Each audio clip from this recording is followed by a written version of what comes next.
প্রধানমন্ত্রী নেতানিয়াহুর কথা কি বলবো, জাতিসংঘেও কিন্তু মান সম্মান সব গেছে। কেবল সাধারণ ইসরায়েলিরাই নয়, তাদের প্রেসিডেন্টও কিন্তু খারাপ পরিস্থিতির শিকার হয়েছেন।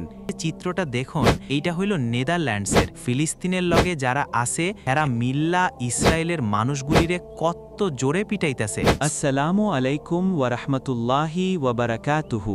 সবাই কেমন আছেন প্রিয় বন্ধুরা? আশা করি আল্লাহর রহমতে ভালো আছেন। আজকে আমরা একটি গুরুত্বপূর্ণ ও বিষয় নিয়ে কথা বলবো ইনশাআল্লাহ। ইসরায়েলিরা কিছুদিন ধইরা কিন্তু দুনিয়া জুড়ে বেধড়ক মাইর খাইতেছে। চিত্রটা দেখুন, এইটা হইল নেদারল্যান্ডসের। ফিলিস্তিনের লগে যারা আছে এরা মিল্লা ইসরায়েলের মানুষগুলিরে কত জোরে পিটাইতেছে। গাজায় যে 1 বছর ধইরা খালি মাইর কাট চলতাছে, মানুষ মারতাছে, এইটাই তো ভাই তাগো মনের রাগ। কেবল সাধারণ ইসরায়েলিরাই নয়, তাদের প্রেসিডেন্টও কিন্তু খারাপ পরিস্থিতির শিকার হয়েছেন।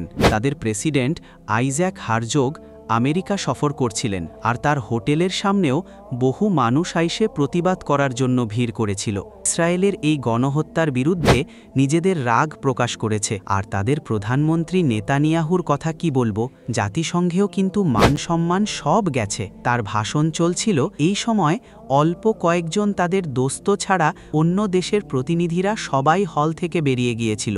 এটা কিন্তু চরম অপমান।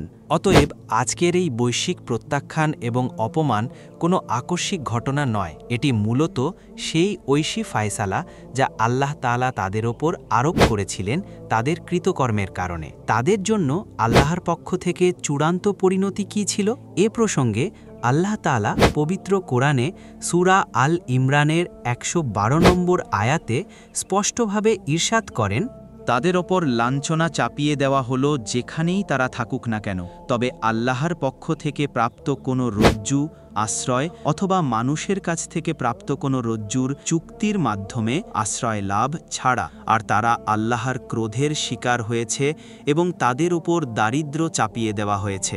এটা এ কারণে যে তারা আল্লাহর আয়াতসমূহকে অস্বীকার করত এবং নবীগণকে অন্যায়ভাবে হত্যা করত।